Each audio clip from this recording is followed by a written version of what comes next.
नमस्कार मंडळी.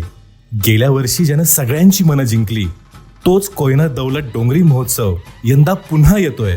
आणखी मोठा आणि अजून भन्नाट. पर्यटन विभाग, महाराष्ट्र शासन आणि जिल्हा प्रशासन सातारा यांच्या संयुक्त विद्यमाने आयोजित हा महोत्सव. यंदा खास आकर्षण घोडेस्वारी, उंटांची सफर, इलेक्ट्रिक बग्गी राईड आणि आकाशात उडण्याचा थरार, पॅराग्लायडिंग.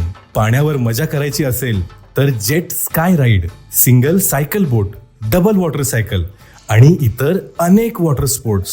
सोबतच महाराष्ट्राची खाद्य संस्कृती, राज्यभरातील चविष्ट पदार्थांचा मेळा. तसंच इथे पाहायला मिळणार आहे शस्त्र प्रदर्शन, कृषी आणि पशुपक्षी प्रदर्शन आणि महिला बचत गटांचे विविध उत्पादने प्रदर्शन आणि धम्माल आनंद मेळा. Break dance, giant wheel, Columbus, टोरा, क्रॉस व्हील, मुलांसाठी मिनी ट्रेन, धूम मोटरसायकल आणि बरंच काही. तसंच ह्या वर्षीचं खास आकर्षण पोवाडा सादरीकरण, भजनी मंडळ सादरीकरण, ब्रास बँड सादरीकरण, एक दिवसीय लावणी महोत्सव आणि कार्निवल. आणि शेवटच्या दिवशी प्रसिद्ध हिंदी आणि मराठी कलाकारांच्या उपस्थितीत भव्य सांस्कृतिक कार्यक्रम. म्हणून लक्षात ठेवा, 2 एप्रिल ते 6 एप्रिल दौलतनगर मरळी, तालुका पाटण, जिल्हा सातारा, कोयना दौलत डोंगरी महोत्सवात जरूर या.